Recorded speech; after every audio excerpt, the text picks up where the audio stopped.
வணக்கம் எழில். வணக்கங்க. பொதுவாகவே பாகிஸ்தானில் இராணுவ ஆட்சி ஏற்பட பார்த்தோன்னா இந்தியாவுக்கு எதிரான போர்களை அவங்க முன்னாடி கொண்டு வந்து நிப்பாட்டுவாங்க. இப்போது அதே மாதிரியே ஒரு விஷயம் பாகிஸ்தானில் நடக்க இருக்குது. அசிம் முனிரோட தலைமையில் அங்கே இராணுவ ஆட்சி இப்போ நடக்க போவதா, அதுக்கேற்ற சட்ட திருத்தங்களும் அவர் கொண்டு வரதா ஜியோபாலிட்டிக்கல் சைடில் பேசிகிட்டு இருக்காங்க. இது ரொம்ப முக்கியமான விஷயமா இப்போதைக்கு பேசிகிட்டு இருக்காங்க. இதனால் இந்தியாவுக்கு என்ன மாதிரி பாதிப்புகள் ஏற்படும், இதை பற்றி நீங்கள் கொஞ்சம் எக்ஸ்பிளைன் பண்ணுங்கள். ஒரு நிமிஷம் பிரதர். பாகிஸ்தானில் இராணுவ ஆட்சி ஏற்படுறது எந்த அளவு இந்தியாவுக்கு ஆபத்தோ அதை விட பேராபத்தான ஒரு செய்தி பாகிஸ்தானில் நடக்க ஆரம்பிச்சிட்டு இருக்குன்னு அமெரிக்க அதிபர் ட்ரம்ப் தரப்புல இருந்து தகவல் வந்திருக்கு. அதாவது பாகிஸ்தான் நியூக்ளியர் ஐசிபிஎம்மை டெவலப் பண்ணுறாங்க. யாருக்காக? இந்தியாவுக்கு எதிராக நியூக்ளியர் வாரை நடத்தணுன்றதுக்காக. இந்த மாதிரியான விஷயம் பாகிஸ்தானில் அரங்கேறிட்டு இருக்கிறதா இப்போ தகவல் வந்திருக்கு.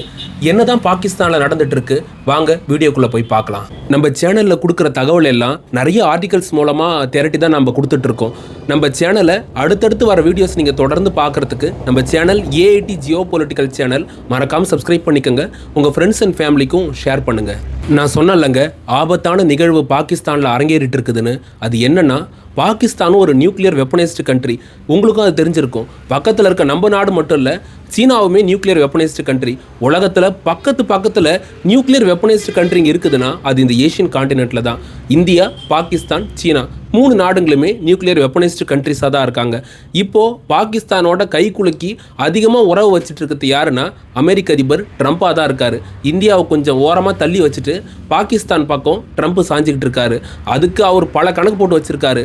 இந்தியாவை மிரட்டணுன்றது ஒரு கணக்கு, பக்கத்தில் ஈரான் மேலே எப்போ வேணால் போர் தொடுக்கணுன்றது அவரோட டார்கெட்டாக இருக்குது. அது எல்லாத்தையும் தாண்டி வெளிப்படையாக அவர் வாயாலே சொன்னது என்னென்னா, சீனா அவங்களோட அணு ஆயுத கிடங்குங்களை ஜின்ஜியாங் ப்ராவின்ஸில் தான் வச்சுருக்காங்க. எப்போ வேணால் தேவைப்பட்டதுன்னா நாங்கள் அட்டாக் பண்ணுறதுக்கு எங்களுக்கு ஆப்கானிஸ்தானோட பாக்ரம் ஏர்பேஸும் வேணும், ஏன் பாகிஸ்தான் நாடே வேணுன்ற மாதிரி தான் அவர் பேசியிருக்காரு. இப்படி இருக்க பார்த்து இந்தியாவுக்கும் பாகிஸ்தானுக்குமான பிரச்சனைன்றது கடந்த 20 வருஷத்தில் ரொம்ப அதிகமாக இருந்தது. பார்த்தீங்கன்னா புல்வாமா அட்டாக் அதுக்கப்புறம் உரி தாக்குதல்லாம் நடந்தது.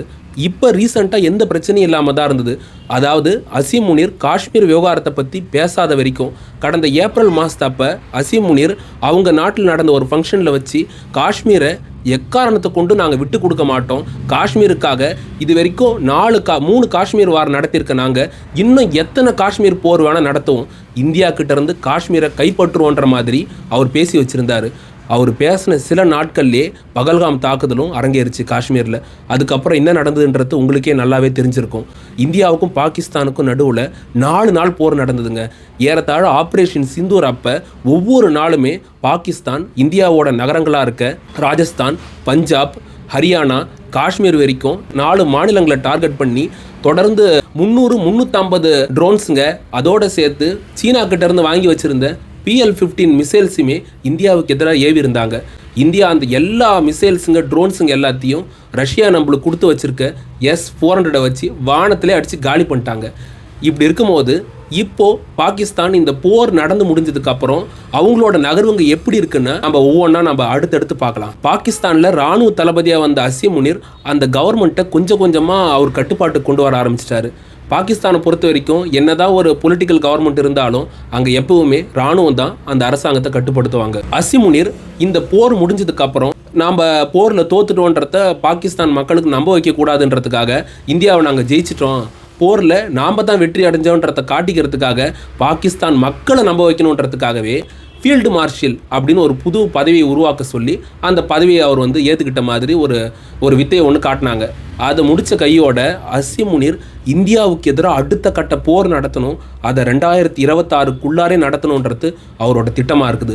அந்த திட்டத்தை அரங்கேற்றுறதுக்காக எந்த எல்லைக்கும் போகணுன்றது அசீம் முனீர் முடிவு பண்ணி வச்சுருக்கிறதா நிறைய ஜியோ பொலிட்டிக்கல் எக்ஸ்பர்ட்டுங்க அந்த விஷயத்தை முன் வச்சு பேசுகிறாங்க.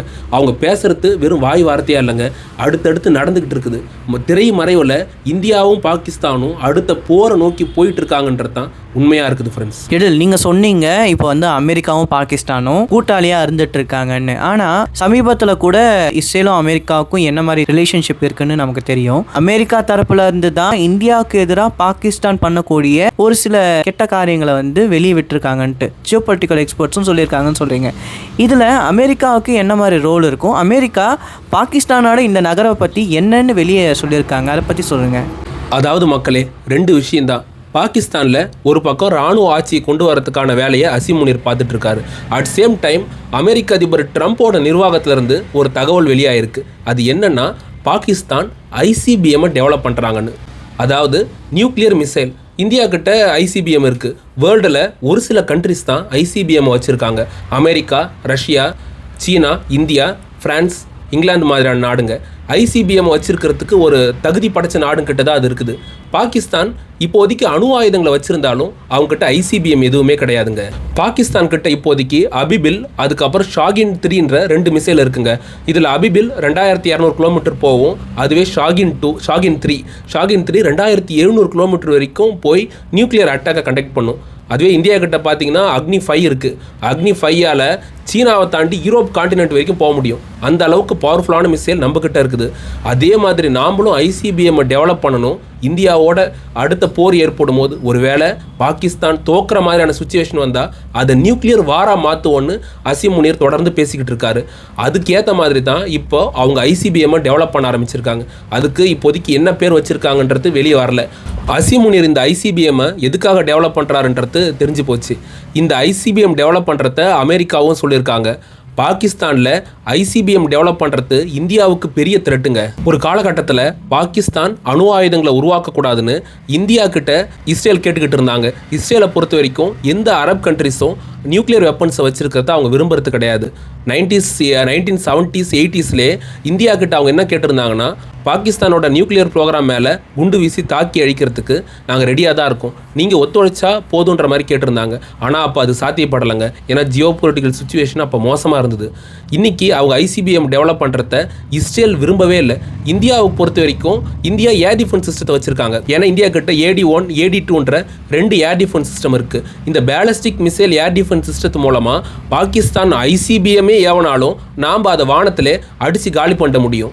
ஆனால் இஸ்ரேல் பிரதமர் நெத்தன்யாகு பொறுத்த வரைக்கும் பாகிஸ்தான் மட்டும் இல்லை, எந்த இஸ்லாமிக் நேஷனும் அணு ஆயுதங்களை வச்சுக்கிறத அவர் விரும்பலை. இந்த காரணத்தினால தான் இஸ்ரேல் இராணுவம் ஈரான் மேலே குண்டு வீசி தாக்குதல் நடத்தியிருந்தாங்க. இப்போது இஸ்ரேலோட பிரதமராக இருக்க நெத்தன்யாகு பாகிஸ்தான் ஐசிபிஎம்மை டெவலப் பண்ணி வச்சாங்கன்னா அது இஸ்ரேல் வரைக்கும் எட்டும் அதோட ரேஞ்சுன்றது. அதனால் பாகிஸ்தான் மேலேயும் குண்டு வீசி அவங்களோட மிசைல் கட்டமைப்புங்களை அழிக்க இஸ்ரேல் பிரதமர் திட்டமிட்டு வர்றதா ஜியோ பொலிட்டிக்கல் எக்ஸ்பர்ட்டுங்க சைட்லேருந்து நிறைய தகவல் வெளியாகிட்டு இருக்குங்க. ஒரு பக்கம் நியூக்ளியர் ஐசிபிஎம்மை உருவாக்குறாருங்க அசீம் முனீர். இன்னொரு பக்கம் பார்த்தீங்கன்னா ஐசிபிஎம்முக்கு அடுத்த கட்டமாக பாகிஸ்தானே அவர் கைக்கு கொண்டு வரதுக்கான பெரிய வேலையை பார்த்துட்டு இருக்காரு. என்னன்னா, பாகிஸ்தானோட நாடாளுமன்றத்தில் இப்போ புதுசாக ஒரு அமெண்ட்மெண்ட் கொண்டு வந்திருக்காங்க. அதாவது 27வது அமெண்ட்மெண்ட் கொண்டு வந்திருக்காங்க.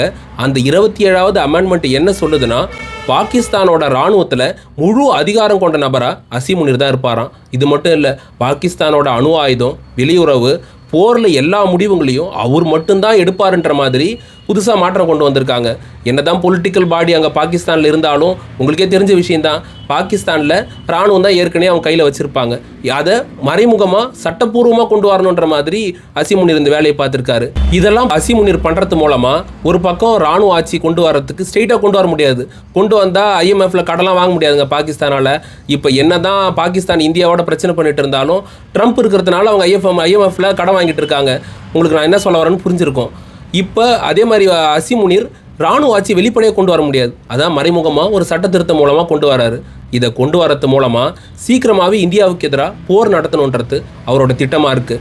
ஆனால் அது எல்லாம் இந்தியா கிட்ட பலிக்காதுங்க. ஏன்னா நம்மக்கிட்ட பாகிஸ்தானை சரணடைய வச்ச பிரம்மோஸ் மிசைலில் தொடங்கி பிரளய் பேலஸ்டிக் மிசைல், அதுக்கப்புறம் அக்னி சீரீஸில் நிறைய மிசைல் இருக்குங்க. இப்போ கூட அக்னி பிரைமை நம்ம டெஸ்ட் பண்ணியிருந்தோம். அது எல்லாத்த விட பாஸாக நம்மக்கிட்ட அக்னி 5 இருக்குங்க. அக்னி 5 வச்சு பாகிஸ்தானை ஒரு நாள்லேயே சரணடைய வைக்க முடியும். ஃப்ரெண்ட்ஸ், இந்த வீடியோ மூலமாக நம்ம தெரிஞ்சுக்கிறது என்னென்னா, என்னதான் பாகிஸ்தான் ஐசிபிஎம்மை டெவலப் பண்ணிட்டு இருந்தாலும் இந்தியா அதை ஒரு பெரிய விஷயமா எடுத்துக்க மாட்டாங்க.